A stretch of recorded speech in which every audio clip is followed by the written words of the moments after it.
जैसा कि अब तक हम लोग जान चुके हैं कि आत्मा लोक टेलीपैथी जगत है। वहाँ पर विचारों के माध्यम से बात की जाती है।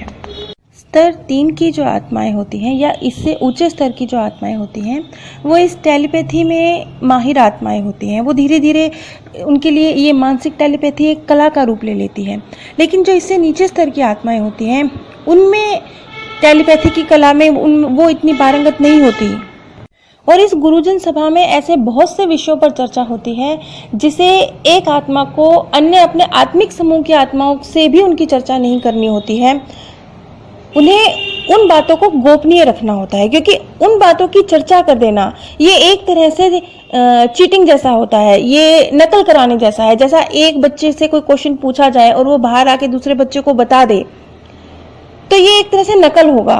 तो इसी तरह से गुरुजन सभा में भी ऐसी बहुत सी बातें होती हैं जिन्हें आत्मा अपने आत्मिक समूह के दूसरे सदस्यों के साथ भी शेयर नहीं करती है। और इसी तरह की बातें इस रिसर्च में भी कभी किसी आत्मा ने शेयर नहीं करी हैं। एक तरह से ये जो अवरोध होता है ये गोपनीयता के लिए होता है कि जब टेलीपैथी के माध्यम से भी आत्मा एक दूसरे के साथ कोई विचार शेयर नहीं कर रही हैं तो ये गोपनीयता जरूरी होती है। अब अगर यदि ये आत्माओं के बीच में टेलीपैथी प्रक्रिया किस तरह से होती है, इसके विषय में जो डॉक्टर न्यूटन ने कहा, उन्होंने कहा कि वैसे तो मैं इस प्रक्रिया के विषय में बहुत कम जानता हूं, लेकिन जितना भी मैं जानकारी खोज पाया हूं उसके आधार पर प्रत्येक आत्मा, हर आत्मा का अपना एक मानसिक स्पंदन होता है, उसका एक अलग ढांचा होता है। जैसे हर व्यक्ति की उंगली की छाप अलग होती है ना, बस उसी तरह से ये जो टेलीपैथी है इसके लिए जो मानसिक स्पंदन होते हैं वो भी हर व्यक्ति के, हर आत्मा के अलग अलग होते हैं। जैसे इस धरती पर हर आत्मा की अंगूठे की छाप अलग होती है, उंगलियों की छाप अलग होती है, बस कुछ इसी तरह से। और ये जो टेलीपैथी के लिए मानसिक स्पंदन होते हैं ये कुछ इस तरह से होते हैं जैसे कि एक कसकर बुनी हुई टोकरी। इस टोकरी ये कुछ इस तरीके से होते हैं जैसे कि ऊर्जा के जो तंतु हैं वो एक दूसरे के साथ जुड़े हुए हों, ऊर्जा के कण एक दूसरे के साथ टोकरी के रूप में जुड़े हुए हों। और ये जो ऊर्जा के कण होते हैं टेलीपैथी में, ये जो ऊर्जा के कण होते हैं ये विचारों के चित्र की तरह होते हैं, लेकिन ये चित्र गतिशील होते हैं। और आत्मालोक में जो टेलीपैथी होती है वो जैसे ये मैंने बताया कि एक ऊर्जा के तंतु होते हैं जो एक गतिशील चित्र की तरह होते हैं। यदि एक आत्मा चाहती है कि उसके विचार दूसरी आत्मा तक पहुंचे तभी वो पहुंच पाते हैं। यदि वो चाहे कि उसके विचार दूसरी आत्मा तक ना पहुंचे, क्योंकि किसी किसी केस में ये जरूरी भी होता है और गुरुजन भी कुछ इस तरह की बातें चर्चा उनसे भी कुछ इस विषयों पे होती है जो गोपनीय होनी चाहिए, जिनका आत्मिक समूह के दूसरे सदस्यों को भी पता नहीं होना चाहिए। तो वहां पर आत्मा में यह एबिलिटी होती है कि वो चाहे तो अपने उन गतिशील चित्रों को यानी टेलीपैथी के माध्यम से दूसरी आत्मा उन्हीं बातों को पढ़ पाए जिन्हें वो चाहती है कि वो पढ़े, सभी बातों को ना पढ़ पाए। और ये जो ऊर्जा तंतु होते हैं जिसके थ्रू टेलीपैथी होती है, इसके अंदर हर आत्मा का विशेष विचार, उसकी धारणाएं, उनके अर्थ, उसके प्रतीक, उसकी जो निजी विशेषताएं हैं वो विशेषताएं उन सब में शामिल होती हैं। ऊर्जा तंतुओं के रूप में वो सब शामिल होता है। और यदि एक आत्मा चाहे कि अन्य आत्मा तक उसकी ये निजी खासियतें ना पहुंचे तो वो नहीं पहुंचती। और जैसे जैसे कोई आत्मा अनुभवी होती जाती है, उसका स्तर जैसे जैसे बढ़ता जाता है, उस आत्मा के अंदर वो अपने जीवन के या अपने विचार के किसी भी क्षण को, किसी भी दृश्य को छिपा कर रख सकती है। ये एबिलिटी उसके अंदर पैदा होती जाती है। यानी टेलीपैथी भी दो आत्माओं की इच्छा से होती है। जैसे इस धरती पर बातचीत दो आत्माओं की इच्छा से होती है और हमने क्या बताना है सामने वाले को, क्या नहीं बताना है, इस पर हमारा नियंत्रण होता है। हम सामने वाले को वही बताते हैं जो हम बताना चाहते हैं। इसी तरह से आत्मालोक में जो टेलीपैथी होती है उस पर भी यही शब्दों वाला नियम लागू होता है। लेकिन आत्मा का स्तर बढ़ते बढ़ते वो इस कला में पारंगत होती जाती है कि कब उसे क्या छुपाना है, क्या नहीं बताना है। और वैसे ये चीज आत्मा के कल्याण के लिए ही होती है, क्योंकि जो हमारे मार्गदर्शक हैं वो जो नई आत्माएं हैं उन पर बहुत से भार नहीं डालना चाहते हैं। वो उन लोगों को लगता है कि जिस चीज के लिए अभी वो तैयार नहीं है, जो विषय उनके भविष्य से संबंधित है अभी उनके लिए नहीं है, वो उन तक ना पहुंचे, तो टेलीपैथी वहां पर इन चीजों को रोकने का कार्य करती है। और हर आत्मा, ये जो गुरुजन सभा होती है, इसकी जो पवित्रता है, यहाँ पर जो बुद्धि का सम्मान किया जाता है, वो इस चीज का सम्मान करती है और जो चीजें गोपनीय रखनी होती है उन्हें गोपनीय रखती है। इसी वजह से बहुत कम जानकारी, मतलब बहुत सारे स्थानों पर आत्माओं ने डॉक्टर न्यूटन को कुछ बताया ही नहीं, कुछ भी नहीं बताया। वो या तो मौन रही, या फिर जो उन्होंने बोला तो वो शब्द भी कुछ समझ नहीं आए। जानकारी सिर्फ वहां तक मिली जहां तक मार्गदर्शक का सहयोग था कि वो जानकारी मिले। और ये जो मीटिंग होती है इस गुरुजन सभा में, इसमें जब आत्मा वापस अपने ग्रुप में जाती है, अपने समूह में वापस जाती है और अपने समकक्ष आत्माओं से मिलती है, तो वो ये नहीं चाहती कि उसके गुरुजनों से जो उसे प्राप्त हुआ है, कुछ विशेष अर्थ जो उसे प्राप्त हुए हैं, वो नहीं चाहती कि दूसरी आत्माएं इसका अनुमान लगाएं कि वो गुरुजन सभा से क्या लेकर लौटी है। जबकि अक्सर दूसरी आत्माएं ये जानने के लिए लालायित होती हैं कि वो गुरुजन सभा से क्या जानकारी लेकर लौटी है, लेकिन यहाँ पर आत्मा की अपनी एक सीमा है। वो चाहे तो गोपनीय रखे इन बातों को जो वो गुरुजन सभा से सीख कर आई है, क्योंकि कुछ कुछ केस में ये जरूरी भी होता है, सब कुछ शेयर नहीं करना होता है। इस विषय में एक व्यक्ति ने साफ साफ लफ्जों में कहा, उसने कहा कि ये ऐसे है जैसे कि परीक्षा के बाद मैं अपने मित्रों को जाकर सब कुछ बता दूं, ये उनको नकल कराने जैसा है।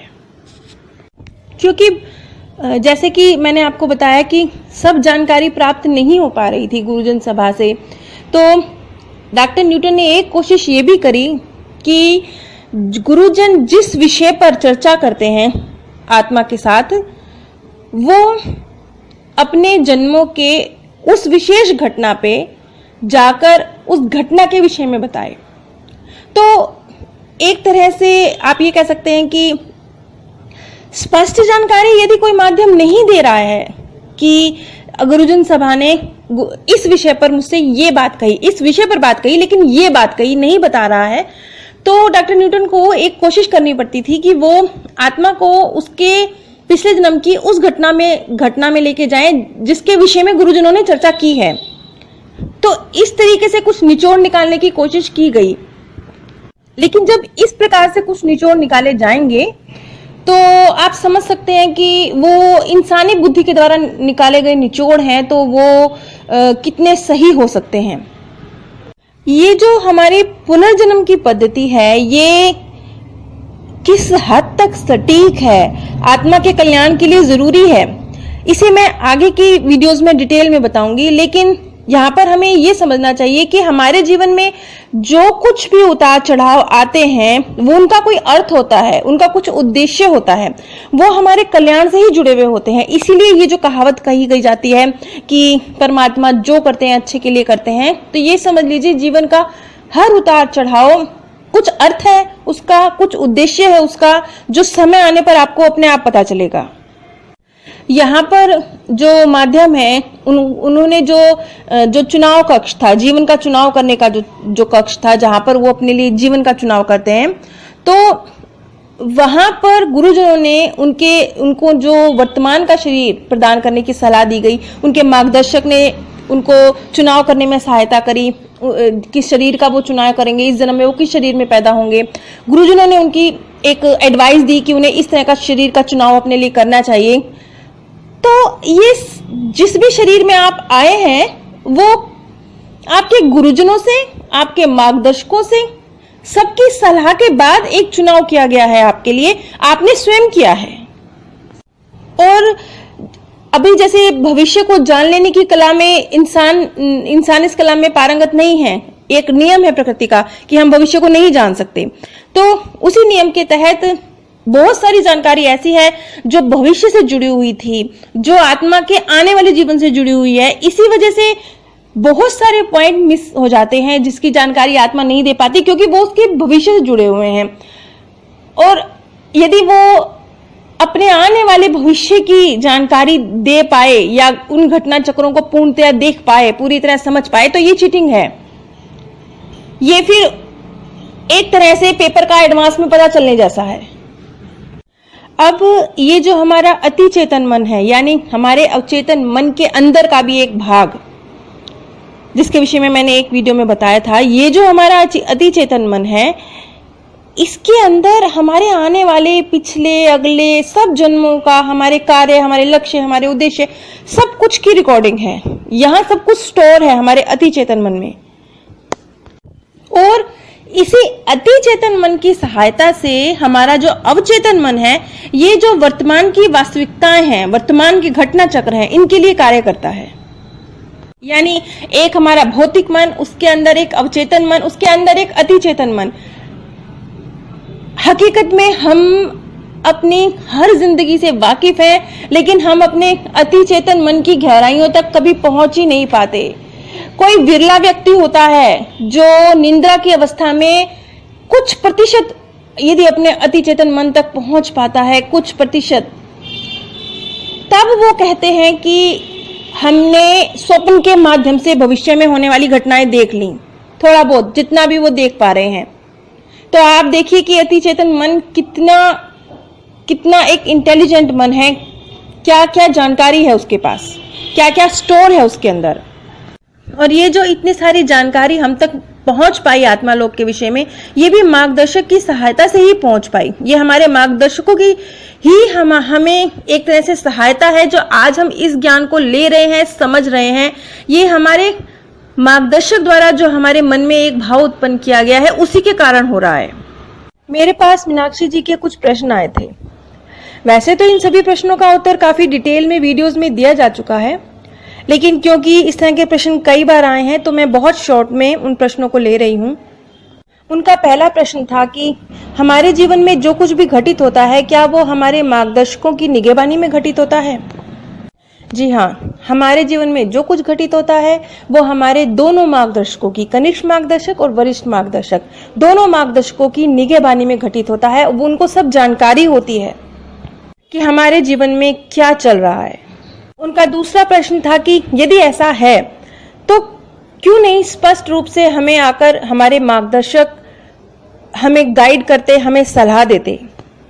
आप यदि आज ये वीडियो सुन रहे हैं, आप देखिए कितने विरलों में से विरले लोग हैं जो इस वीडियो को सुन रहे हैं, आप उनमें से एक हैं। तो क्या ये आपका इतना उच्च स्तरीय आभास है, ज्ञान है कि आप इस ज्ञान के प्रति आकर्षित हो रहे हैं? ये आपके मार्गदर्शक का निगरानी ही है, ये उनकी एडवाइस ही है, ये उनका इशारा ही है जो आपको यहां तक लेकर आया है। बिना आपके मार्गदर्शक की गाइडेंस के आप इस जानकारी को प्राप्त नहीं कर सकते थे। हम अपने जीवन में जो भी कार्य करते हैं, आपने अक्सर देखा होगा कि बहुत से व्यक्ति छोटा सा भी कुछ गलत कार्य करते हैं तो उनका मन उन्हें बहुत रोकता है, वो छोटा सा भी कुछ गलत नहीं कर पाते हैं। और दूसरी तरफ ऐसे लोग भी होते हैं जो कुछ बड़ा सा भी गलत कर जाते हैं तो उन्हें कोई फर्क नहीं पड़ता है। ऐसा क्यों होता है? जिन लोगों के अवचेतन मन जागृत होते हैं, जो अपने मार्गदर्शक की गाइडेंस को ज्यादा क्लियरली हासिल कर पाते हैं, वो छोटा सा भी गलत कार्य करते हुए बहुत रुकते हैं, संभलते हैं, सोचते हैं और कई बार अपने मार्गदर्शक की गाइडेंस को इतनी अच्छी तरह से कैच कर लेते हैं कि वो उस परिस्थिति से बाहर निकल जाते हैं। जैसे कि कई बार ऐसा होता है कि कोई कार्य जो आपके लिए करना हितकारी नहीं था, उस समय तो आपको पता नहीं था, जिस समय आपने सोचा कि मैं ये कार्य करूं या मैं ये कार्य ना करूं, लेकिन अचानक से बस आपके मन से आवाज आती है कि नहीं करना है। दिमाग चाहे कुछ और भी कह रहा हो, लेकिन दिल कहता है बस ये सही नहीं लग रहा, मन नहीं कर रहा, मन से एक आवाज आ रही है कि मुझे ये काम नहीं करना है। जब इंसान की ये मन से आवाज आती है, जहां बुद्धि कुछ और भी कह रही हो, लेकिन मन से जो आवाज आती है वो अक्सर हमारे अवचेतन मन द्वारा हमारे मार्गदर्शक का दिया गया निर्देश होता है। अब इस बात को गलत सेंस में मत लीजिएगा। जैसा कि एक शराबी व्यक्ति बोल सकता है कि मेरा तो शराब पीने का मन करता है, मेरे मन से आवाज आती है कि मैं शराब पीऊं, तो क्या ये मेरे मार्गदर्शक का निर्देश है मुझे? तो इसे इस सेंस में मत लीजिएगा। लेकिन जीवन की महत्वपूर्ण घटनाएं जो आपके जीवन को नया रुख दे देती हैं, उनके लिए जो इशारे मिलते हैं वो आपके मार्गदर्शक द्वारा, आपके अवचेतन मन द्वारा पहुंचाए जाते हैं। इसीलिए ये कहीं ना कहीं कार्य हो रहा है, तभी तो आप यहाँ इस ज्ञान को ले रहे हैं। और मीनाक्षी जी का एक तीसरा प्रश्न भी आया था उन्होंने पूछा था, जो कुछ भी हमारे जीवन में घटित होता है उसमें कर्म क्या है और किस्मत क्या है? क्या सब कुछ पहले से लिखा हुआ होता है? और अगर सब कुछ पहले से ही लिखा हुआ होता है तो फिर हमारे कर्म का उसमें क्या रोल है? आपने अगर मेरी वीडियोस को ध्यान से सुना होगा तो आपने ध्यान दिया होगा कि ना ही आकाशीय रिकॉर्ड को पुस्तकालय में पढ़ते समय और ना ही नियति के घेरे में कभी भी किसी भी व्यक्ति ने अपने भविष्य को नहीं देखा। यानी कि जब पुस्तकालयों में उस आकाशीय रिकॉर्ड को पढ़ा तब भी उन्होंने अपने आने वाले जन्मों को या अपने जीवन की ही आने वाली घटनाओं को नहीं देखा। उन्हें उन घटनाओं को देखने से रोक दिया गया। मैंने कितने केस में इस चीज का जिक्र किया गया है कि आकाशीय रिकॉर्ड में व्यक्तियों को उनके आने वाले जीवन को नहीं देखने दिया गया। इसी बात से आप इस बात का अंदाजा लगा लीजिए कि क्यों नहीं देखने दिया गया। इसलिए नहीं देखने दिया गया क्योंकि आने वाले जीवन की कुछ घटनाएं तय हैं, वो हमारी किस्मत है, वो होंगी क्योंकि वो हमारे लक्ष्यों को, हमारे उद्देश्यों को प्राप्त करने का जरिया है। उनसे सीख कर हम अपने लक्ष्य तक पहुंचेंगे। इसलिए कुछ किस्मत में बातें लिखी हुई हैं, कुछ घटनाएं तो निश्चित हैं, लेकिन हमारे वर्तमान कर्म, हमारे डिसीजन, हमारे विचार, हमारे भाव जो वर्तमान में हम कार्य कर रहे हैं उनके थ्रू जो आत्मा इंप्रूवमेंट कर रही है, जो आत्मा अब सोल एक तरक्की कर रही है, तो उसके आधार पर उसका रिस्पॉन्स अलग अलग है, उसके भाव अलग अलग है, उसका विचार अलग अलग है। यानी कि किस्मत में एक घटना लिखी हुई है, लेकिन क्योंकि आत्मा दिन प्रतिदिन अपने अंदर बदलाव ला रही है, तरक्की को जा रही है, तो उसी घटना के प्रति उसका रिस्पॉन्स अलग है, उसके विचार और भाव अलग हैं। तो ये जो वर्तमान में आपके विचार, भाव, कर्म हैं, ये उस आने वाली घटना के ऊपर इफेक्ट डाल रहे हैं। इफेक्ट का मतलब ये नहीं है कि वो घटना घटित नहीं होगी, ऐसा इफेक्ट नहीं डाल रहे हैं, लेकिन उस घटना के जो परिणाम हैं वो परिवर्तित हो रहे हैं। जैसे कि मान लीजिए किसी व्यक्ति के जीवन में किसी घटना ने घटना है, जिस घटना ने उसको ये सिखाना है कि अब उसे क्रोध के, अपने जो अवगुण है क्रोध का, उसके ऊपर नियंत्रण करना है। ये चीज उसने सीखनी है भविष्य की घटना से। लेकिन वर्तमान में वो व्यक्ति अपने ऊपर बहुत कार्य कर चुका है, अपने गुस्से को बहुत कंट्रोल कर चुका है, उसकी आत्मा धीरे धीरे तरक्की को प्राप्त हो रही है। तो अब जो किस्मत में घटना है उसके, वो तो घटेगी, लेकिन उसका जो रिस्पॉन्स होगा घटना के प्रति, उसके मन में क्रोध उत्पन्न नहीं होगा, तो उस घटना का जो परिणाम होगा वो परिणाम परिवर्तित हो जाएगा। उसके क्रोधी नेचर की वजह से उसी घटना का परिणाम कुछ और हो सकता था, लेकिन यदि उसने अपने क्रोध पर जीत हासिल कर ली है तो अब घटना वही घटेगी, लेकिन उसका परिणाम परिवर्तित हो जाएगा। शायद मैं इस उदाहरण के माध्यम से कुछ हद तक क्या किस्मत में लिखा है, क्या हमारे कर्म है और कर्म किस तरह से किस्मत की घटनाओं के परिणामों में परिवर्तन कर रहे हैं, इसे स्पष्ट कर पाई हूं। बहुत सीधी सरल बात है। वर्तमान के कर्म भविष्य की घटनाओं पर इफेक्ट डालते हैं। यही रीजन है कि नियति के घेरे में व्यक्ति घटनाएं तो देख पाता है, उनके परिणाम नहीं देख पाता है। परिणाम इसलिए नहीं देख पाता है क्योंकि वो उसके कर्मों से इफेक्टेड होंगे। परिणामों में परिवर्तन हो सकता है उस व्यक्ति के कर्मों के द्वारा, हाँ, घटना में परिवर्तन नहीं हो सकता। इसीलिए जो हमारे आत्मिक पुस्तकालय हैं उनमें भी आत्माओं को, व्यक्तियों को, उनके जो आकाशीय रिकॉर्ड थे उनमें भविष्य की घटनाओं को देखने से रोक दिया गया। आप सभी पर परमात्म सौंदर्य, प्रेम और आनंद सदैव बरसता रहे। आप सभी दिव्य परम धाम में स्थान प्राप्त करें। जैसा कि अब तक हम लोग जान चुके हैं कि आत्मा लोक टेलीपैथी जगत है, वहाँ पर विचारों के माध्यम से बात की जाती है। स्तर 3 की जो आत्माएं होती हैं या इससे ऊंचे स्तर की जो आत्माएं होती हैं वो इस टेलीपैथी में माहिर आत्माएं होती हैं। वो धीरे धीरे उनके लिए ये मानसिक टेलीपैथी एक कला का रूप ले लेती है। लेकिन जो इससे नीचे स्तर की आत्माएं होती हैं उनमें टेलीपैथी की कला में वो इतनी पारंगत नहीं होती। और इस गुरुजन सभा में ऐसे बहुत से विषयों पर चर्चा होती है जिसे एक आत्मा को अन्य अपने आत्मिक समूह की आत्माओं से भी उनकी चर्चा नहीं करनी होती।